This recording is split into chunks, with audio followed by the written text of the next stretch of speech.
Hey, we're Overbooked Besties, and welcome back. I'm Alana. And I'm Sin. Today we are starting with Assassin's Blade. We're looking at the last two novellas, Assassin in the Underworld and Assassin in the Empire. Before we talk about this, I just want to set the stage. Selena has just started where she was sent away by Arabin. She was punished. She's brutally beat up by him. She ends up meeting a healer. Oh, the The Pirate pirate. Lord.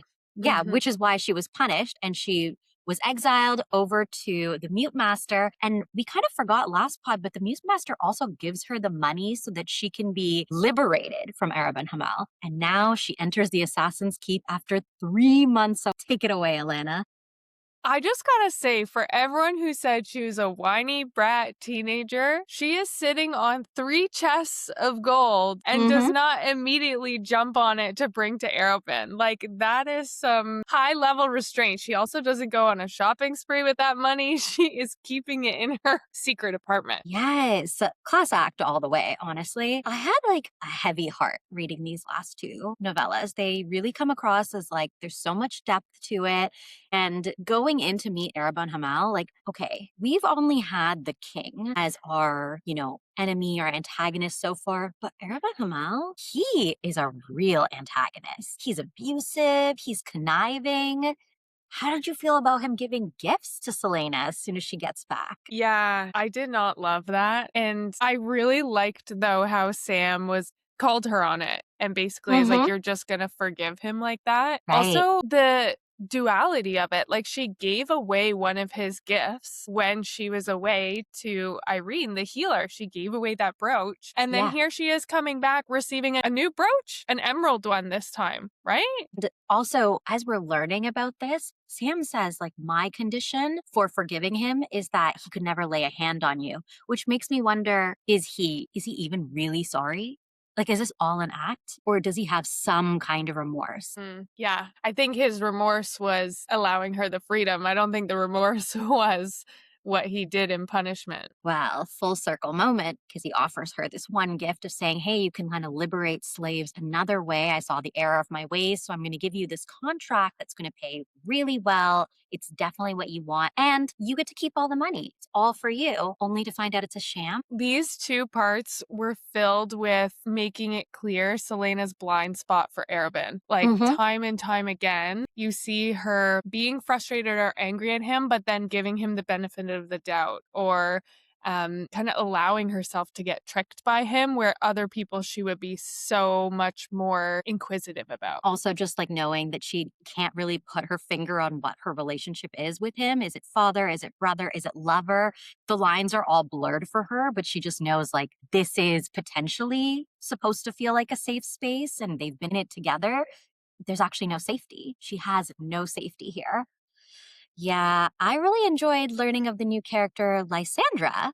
You did. I enjoyed reading about her because she mirrors Caltaine, the same kind of duality and the jealousy and how she kind of reacts to her role in her life, how she's going after a man that she's interested. Just like Caltaine and Dorian, we now have Lysandra and Sam, and it gives us the peek into whether or not Selena actually likes Sam or not. It does give her that kind of like push to be a little more forward with how she's feeling towards Sam. And on that note, too, she has a similar reaction to seeing Lysandra with Arabin. Like, after he purchases her, and then she sees the 2 of them together at the theater in Selena's spa. To your point, Selena has these almost jealous feelings towards Arobin and Lysandra, even though she's uncertain, who is this man to me? What's my relationship? Right. And at this point, she already has her relationship with Sam completely solidified. And she's still thinking about how important this night at the theater is for her and how he obviously doesn't care because he's brought Lysandra along. And that's the person she despises the most at this time. I just want to go back to purchasing Lysandra. What an insane concept. And after all the things that have happened between them, just in this one story, like this is all just part of Assassin and the Underworld. In this one novella, to see it all play out, to find out, hey, I've been setting you up to take the fall for something that I know you would be morally against. I'm taking you down a peg. I'm showering you with gifts. The amount of Mhm. manipulation that's at play here. And she's like, okay, well, I'm moving out and I'm taking Sam with me. For him to so flippantly say, okay, well, I put your money to good use too. And now I've purchased Lysandra. And yeah, it was great because I've been grooming her all this time. Yeah, agreed. Just sick. I was also just thinking, I wonder if people who read this book first, finishing that part, you might feel quite hopeful. Like you have this hope that Selena and Sam are starting this new life, are going to be in her new apartment together, that Arobin is kind of allowing the leash to get longer a little bit. And whereas we knew Sam's dead. So Hmm. for me, I found reading this, the hopefulness actually hurt more because it was so painful to feel her emotions of what could life be, knowing it's not going to be that Sam is dead. Fear that you have walked into the lion's den here because time and time again, I've said to people, like, I don't think you can do it wrong. No, now you can do it wrong. I've actually switched sides altogether. If you are reading Assassin's Blade first, I feel like you've put yourself in a position where now you know too much, and a lot of the really great moments of learning about the story are completely taken away from. As we did the reread, and we were like, oh, man, I can't believe we didn't know that Selena was Aelin. It's been breadcrumbed all along. That's because we read it the first time completely blind and there weren't as many clues. When everyone's talking about Aelin, Selena's just like, well, that's not happening. She's not coming to save us because I'm Aelin. But in the novellas, Arobin keeps hinting that there is something very specific about her identity. He's not only hinting that she's from Terrasen, he's hinting like there's something very specific about her being from Terrasen. Do you know who she really is?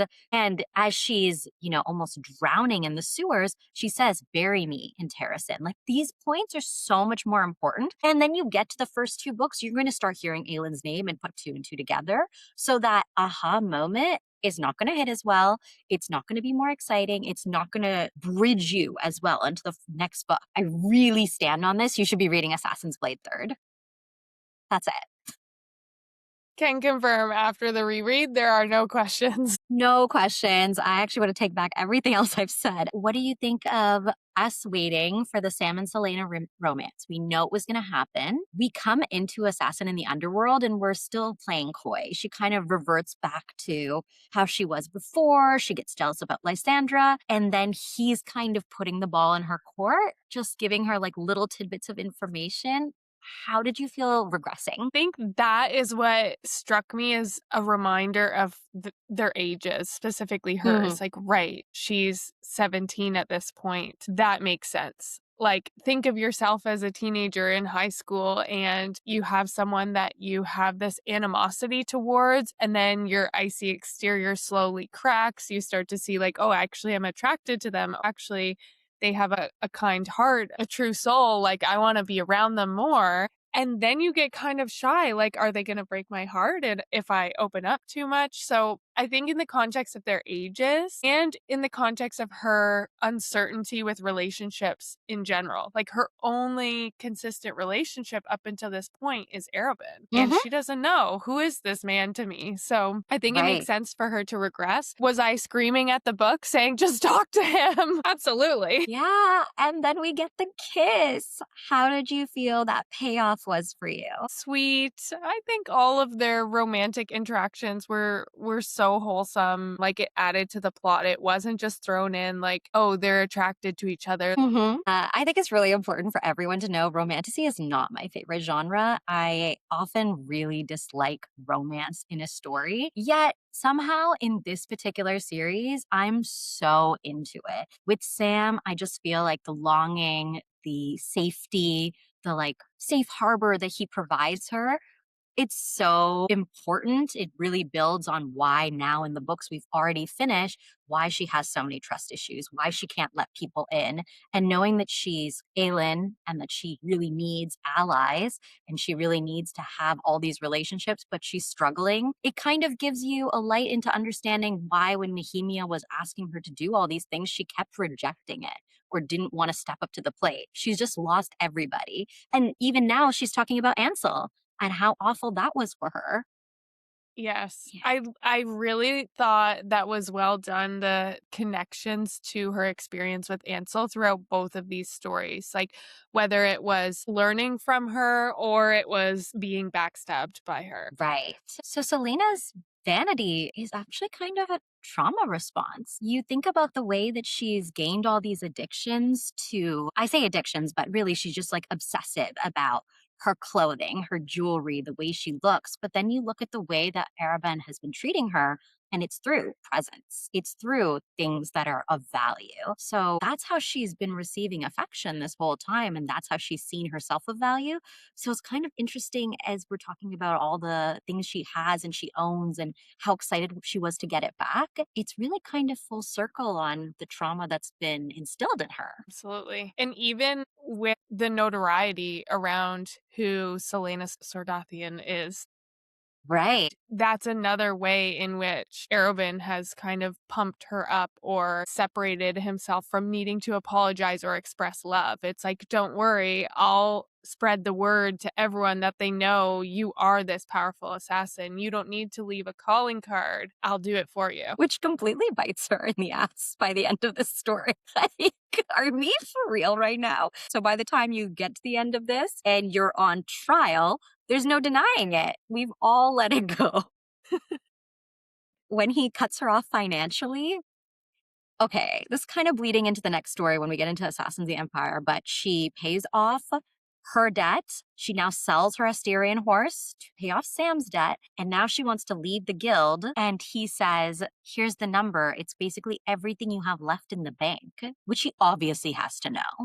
Yeah, again, just one more control. And I think this is where, with the reread, I really saw more breadcrumbs as to Arobin setting her up because it's another example. Like, he knew where your apartment was, he knew what your bank account number was. So there's all these little signs of he's actually still controlling you. He's not actually willing to let you leave. And he's going to take action against who he perceives the threat to her leaving is. Right. So we both agree he was setting her up from the very beginning. And I did not pick that up in my first read. I will be super honest about that. I was just along for the ride thinking like, okay, who is this man and what is he doing? But having the context of reading it again and knowing what the ending was, I definitely was more on the lookout for it. And there were several highlights. I'm like, yeah, he's not letting her go. He's going to actually set her up as punishment. Yeah, I have like notes in front of me that I just keep checking off of all the things that he says to her, he does that just lead to this point. Because for him to use the bank account number, it's obviously putting you a point of such desperation. And then someone approaching Sam, like we know Sam is a really good assassin as well, but we know Selena is so much better. And someone approaching Sam is like the red flag. Why are we approaching Sam? This is obviously part of the setup. He's had this in his mind from the beginning. And I would even argue he's been setting her up from the moment she comes back from the Mute Master. I think Yes. something broke in their relationship that he was going to be manipulating her. Maybe the plan wasn't always the same, but the end result was. Okay, stay with me on this one because it's a bit complicated of a maze. Okay. Arobin and Farron are on the roof together after everything shakes out, and they're talking about seeing Selena being taken off in the prison wagon. And there's a note about the first time that Farron and Arobin met on the roof. And Farron kind of thinks to himself, I don't know what he was doing out here on the roof in the first place. And I have a theory that at that point, he actually didn't know where Selena's apartment was. And so he was on the rooftops trying to scope out where she was living. And so I actually feel like in some twisted maze, Selena and her apartment are responsible for Farron and Arobin meeting and cooking up this plan to kind of double cross both Sam and Selena. I think otherwise Arobin would have still found a way to execute Sam, but I think this kind of opportunity fell in his lap when he was searching for Selena's apartment. I love that theory, but especially because as you said it, something just lit up in me to think,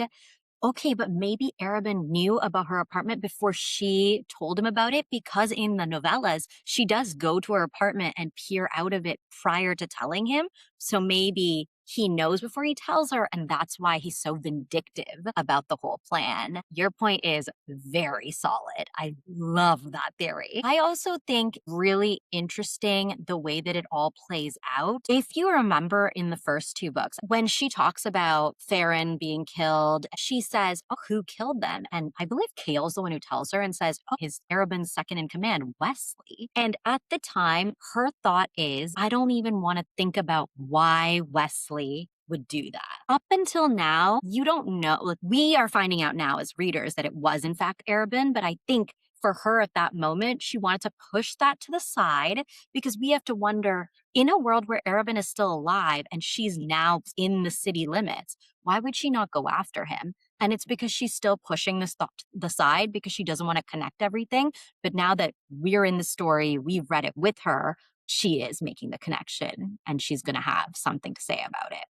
I feel like we're sidestepping the biggest thing, Sam's death. I think that's purposeful. I'm trying to avoid it. I'm so sorry. I feel the way that we've read it, knowing that he was going to die, does not in any way, shape, or form take the sting away from his death. Mhm. I agree. I actually think it was worse on the reread because like I said, I was so hopeful for both of them. And by the time we get to the end of this book and we actually come to terms with how Sam died, what happened, we've also come to terms with him being this like kind-hearted, true soul that really all he wants out of life is to spend it with Selena and to feel joy and not feel like he's just killing because someone tells him he has to. Right. Did you feel any cracks or any differently about him as we start the last novella that he's fighting in the pits and that he seems to have a chip on his shoulder? No, because I viewed that as his way of contributing, where he is someone who wants to be on equal ground with Selena, even though he's okay being in her shadow. Like, he wants to be equal ground in their relationship, the notoriety that comes with being an assassin. So I took it more as like, this is his way of contributing and bringing something to the table. Okay, I took it as not a negative way, but I thought it was always going to be he needed the money. He wanted to have the money to propose leaving because he had Mm. already suggested to her prior to their actual relationship, we should just leave together.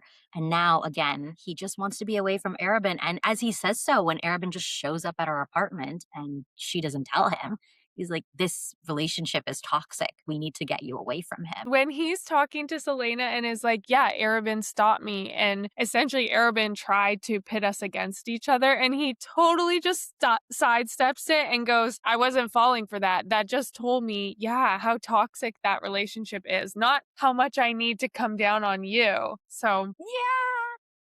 And he says to her, when you're ready to tell me, that's when I'm ready to listen. I don't need Arabin to get into my head. I already know what we have is amazing, which is so beautiful. Arabin, as he's meeting with Farron on the roof, he says the whole reason he did all of this, set up Sam, is because he doesn't like to share his belongings. He's an exceptional villain. We have villains that are, I want to rule the world, I just want this, I want immortality, blah, blah, blah, which are these hard to understand reasons. But here is this egomaniac, this narcissist that just can't stand that someone else took his place in a relationship or could be important to her, views her as a item in his arsenal to be used for him to just expand his empire, and someone else was in the way of that. And he's like, well, I just didn't want someone taking my stuff. How will the king compare as a villain when that's just where we left off? so dimensional, right? Like, it isn't just one face of, like you said, he wants to rule. And the book is set up that he could be a one-dimensional character. He could be like, I'm grooming Selena knowing she's the queen of Terrasen and I want to be the king and rule the world, right?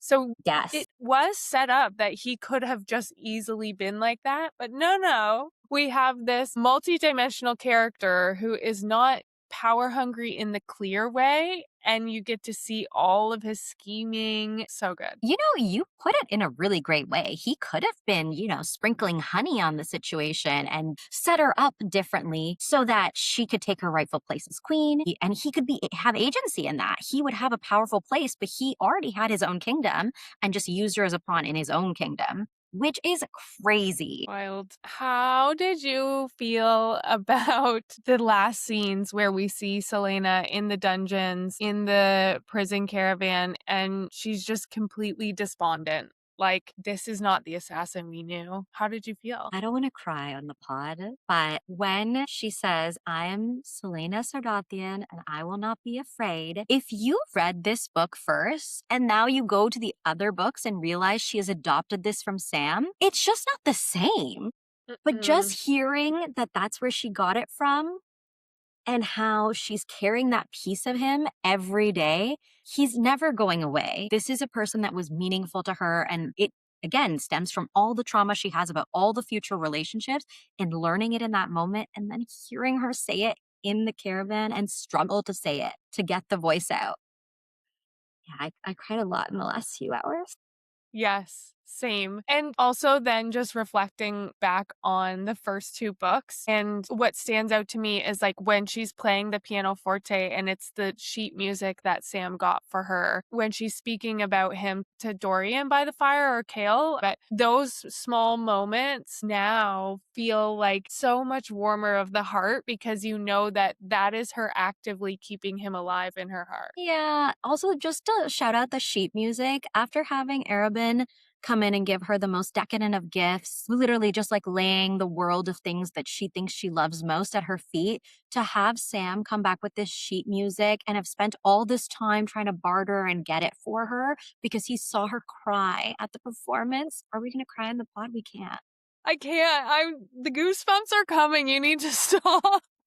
I really loved the way that we learned about the vaults and the fighting because it gives us this little opening window of the criminal actions that are happening within the city in Rifthold. Up until now, we've only really been in the castle. We only hear about the goings on in the background, right? So to get this little sneak in, especially having just a little peek of Archer and his shenanigans in our last book, I'm like, oh, well, lots going on in this city that the king doesn't seem to care about or have Mhm. any control over. So I really want to know more about that and where that goes. Mm. Yes. Speaking of criminal activity, should we talk about Love Island's finale? Tell me why you think it's criminal. Okay, that might have been like a little extra on my part, but before I say anything, whose date would you have wanted to go on? Whose final date was exciting to you? Well, I don't know if exciting is the right word, but whose date resonated? Is there any answer other than Carl and Anaya? Was like, first of all, it's stunning. Second of all, Ugh, both of us loving books. I'm like, a beautiful picture book of our love story that we're going to keep forever. And we got to read an activity. Come on. all gold stars. Also, I was watching with my partner and he goes, "That's so cute. There's books hanging in the tree." I did not see the books hanging in the tree. When I saw the books, how do I suspend books from my very real library in the background? I was like, should I just put them everywhere? Like it's so cute. The reason I asked this is because obviously with Trinity and Bryce, they've already had a date, so I don't really care what they ended up doing. I thought it was beautiful, it was great, whatever. With Anaya and Carl, it was so wonderful. And then we look at Kata and Zach, and I don't really feel like there was enough substance there. And I saw online people were saying, well, it's kind of what Kata wanted. I don't know. I just feel like it was a little shaft of a date. And you could see on their faces as everybody else talked about their dates that Anaya and Carl's, even bringing back the book was so extra. Why couldn't you do that for everybody else? Yeah, they really did the most. I wasn't sure if it was because they've been together the shortest amount of time. So production was like, let's really amp up their romantic atmosphere. I thought it was because they were the winners. And like, I do love them. I think Anaya deserves so much. I think Carl's a wonderful person. And we truly on the show don't get to see enough of their relationship to discuss it. It looks like it's wonderful.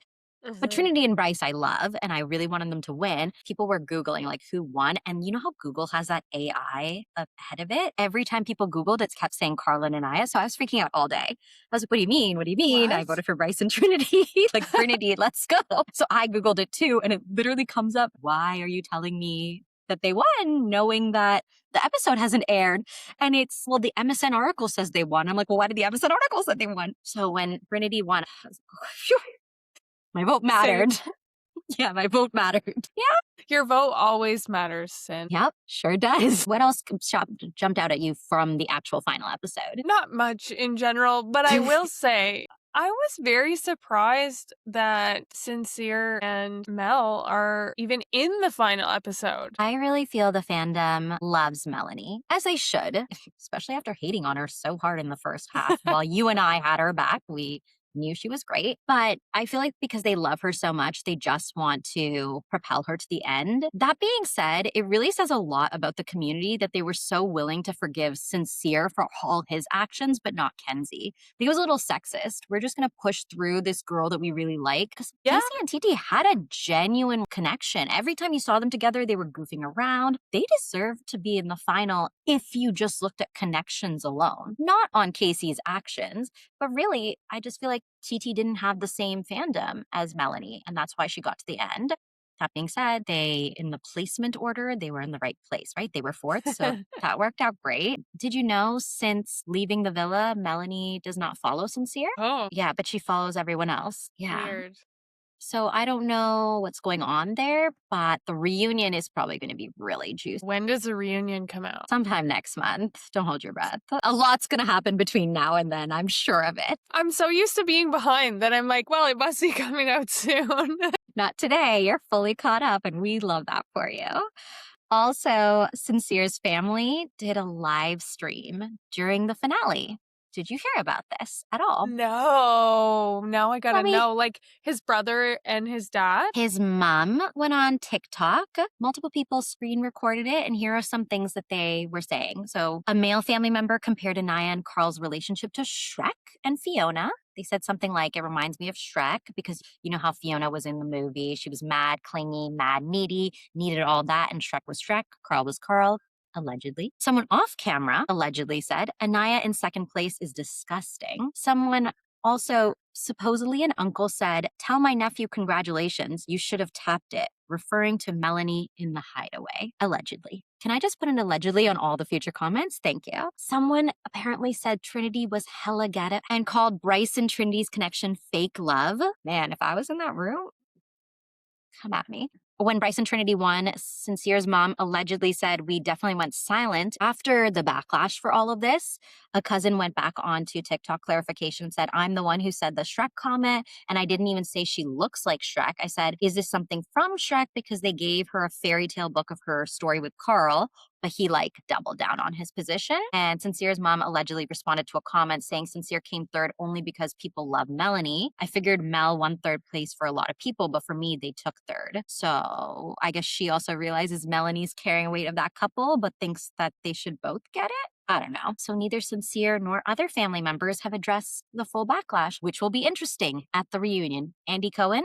Ariana Maddox, we need you to address this. Yeah. That makes me ask, do you think his dad and his brother during family day was a bit of like a ruse? Like we feel like we have to say these things or because the Okay. switch up is crazy. Right? And so I think that's what fans are kind of alluding to as well. They're saying, well, why would his dad and brother come in this way if everyone at home feels a completely different way? And maybe also they looked at his behavior and thought, okay, well, he's not making it to the finale, so we can at least pinpoint, you should have done better, blah, blah, blah. And then when he actually made it to the finale, their tune just changed. I really thought you were about to come on and tell me that they were questioning why Sincere is there and pumping up Melanie for sticking by his side. Obviously, let's give his whole family a chance to speak on more of this, but it's really giving none of us are sincere. And that's what maybe you gave away all your sincerity by putting the name on your child. Careful what you say here, Sin.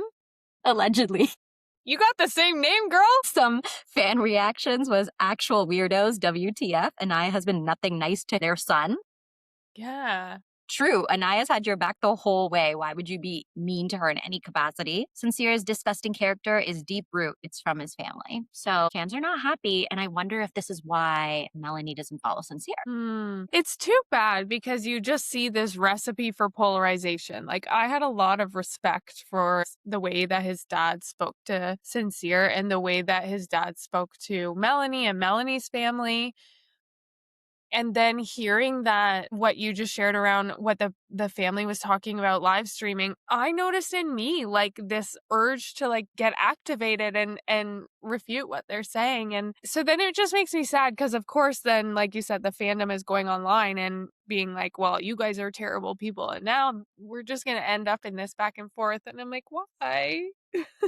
Okay, I'm really glad you talked about the polarization because Love Island is a show that runs over the summer, 6 weeks, I believe, straight, where these people have no access to phones, whatever. We're watching them every night. By contrast, there are reality shows I've watched for years, and the fan base for this 6 week show blows up hard. So much so that you can see it in the numbers on their social media. Like, Carl has 2 million followers as of leaving the villa. Meanwhile, we have people that we know, like Sierra Miller, just might have hit 2 million recently. She's been on social media, she's been in reality television for so long and is beloved. So, what about this show like puts all our opinions in a vacuum and shakes it up to a point where people are so frustrated? And also, so much so that people are doing background checks on everybody and saying, well, you have to get this person off the show. She said this, etc. Like the intensity around the show is unmatched. I want to know which psychologists helped develop this show because they, they hooked into something. Yeah, it's literally crack for reality TV addicts. A daily dose? Come on. Like, I'm jonesing on Wednesdays, okay? Like, I have a twitch in my eye when there's no episode that night. And I don't even pay full attention because I'll be waiting all day to watch it. And then I'm like, yeah, what they said actually touched on this, but like, we do find Kenzie to be a very interesting character. And we got to see her be compared to Sincere a little bit. What were your thoughts on that originally? I feel like I've been outspoken about this. I was Team Kenzie, and then I was like, whoa, whoa, whoa, whoa, who is this?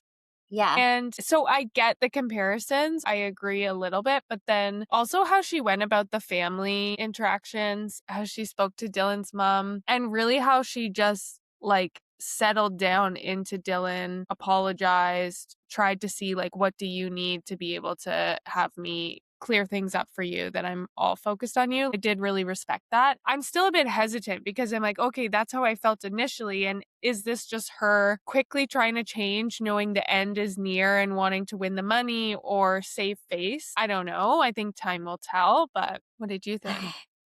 I agree with you that for a lot of it, I also defended Kenzie because the way she was moving was very much reflective of the show she was on. She should be doing all those things. And she was honest up front to a point. When she had that sneaky kiss with Corbin and said out loud, let's not tell anybody, that's where I was like, oh, that's like a weird way to move. You can just be open about it and it's okay. And I feel that kind of speaks to how the show this year and the other people in the villa were responding. She went on the Call Her Daddy podcast, and I love what she said. I'm not fully writing off what she did, but I will say these comments were very important. She said she compared Love Island to The Bachelor, and The Bachelor or The Bachelorette will say, like, I love you to many people.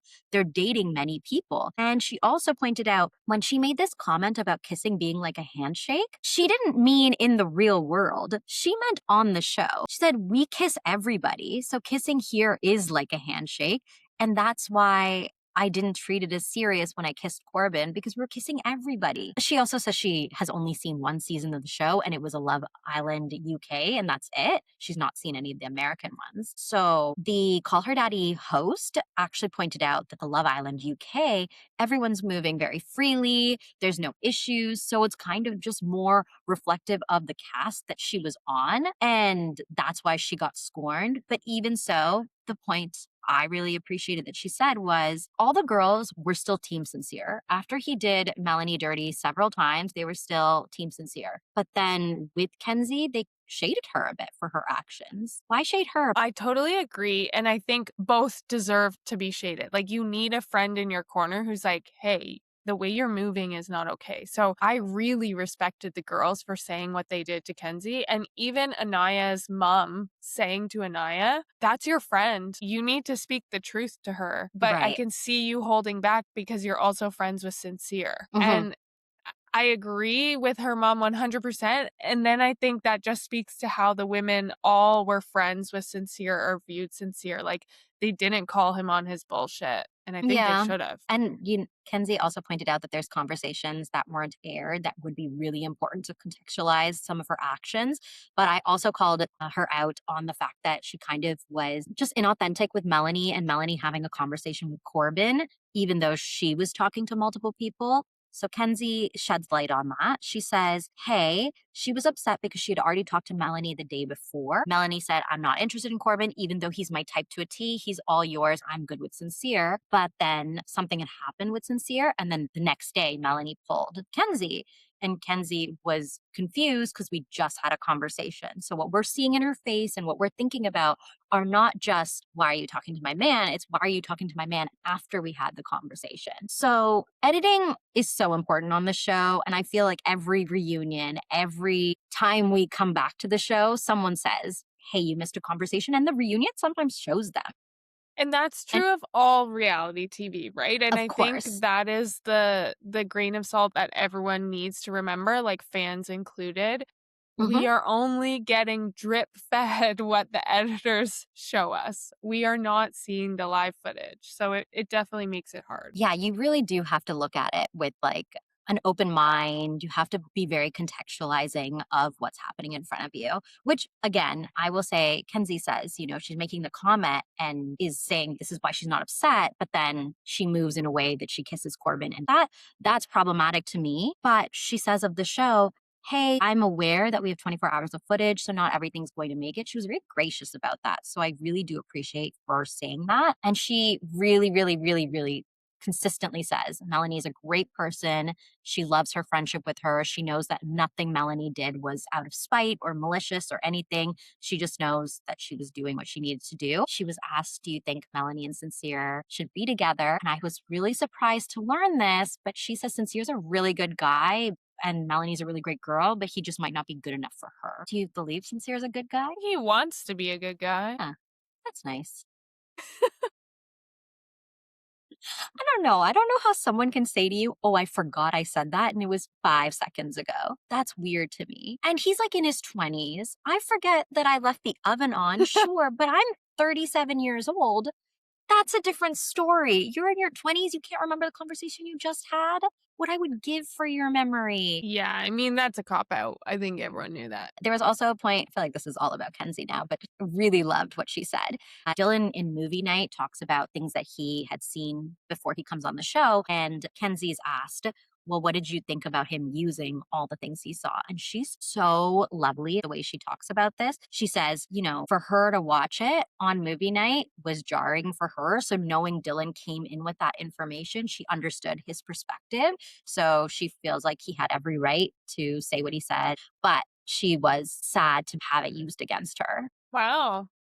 Claps for her. I feel like that's a very balanced response. It is. I don't know. She really won me over in the podcast. Let's just say you were raw from reading the rest of Assassin's Blade. Your heart That's was already cracked open. That was literally the order of how this went down. I finished Assassin's Blade and then I put on the Call Her Daddy podcast. So you might have read this situation accurately. I just have one last comment from the podcast that, again, shows that not everything is shown. But Kenzie said her and Zach were actually friends and she often third wheeled him and Kada in conversations. But she did cut him off for about a week and was not meant to make eye contact with him. I'm just ignoring him. And after about a week, they became friends and they were talking again.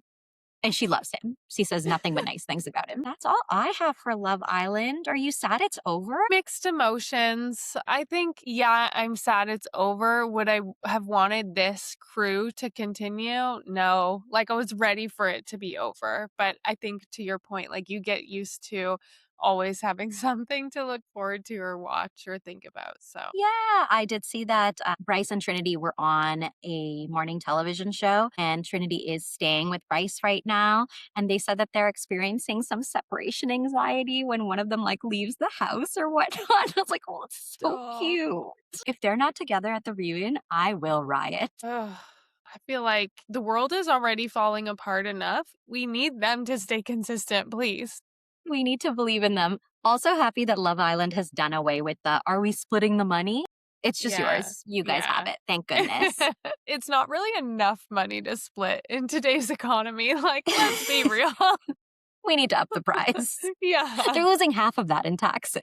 Next week, we are going to go on to Heir of Fire. Alana, are we going to do a third of the book? It's a big book. Third at a Let's do time? a third. Yes. Alana and I have been watching Summer House's spinoff In the City, so we are going to dive into that since we are fully done with Love Island until the reunion. We're so excited to be having you along for the adventure. If you are on Spotify and listening to us, please subscribe and follow our account. If you're on YouTube, please subscribe, leave a comment. We also have polls on some of our posts, so check those out. It's so great to be chatting with you guys. Thanks for sticking around. Bye. Bye.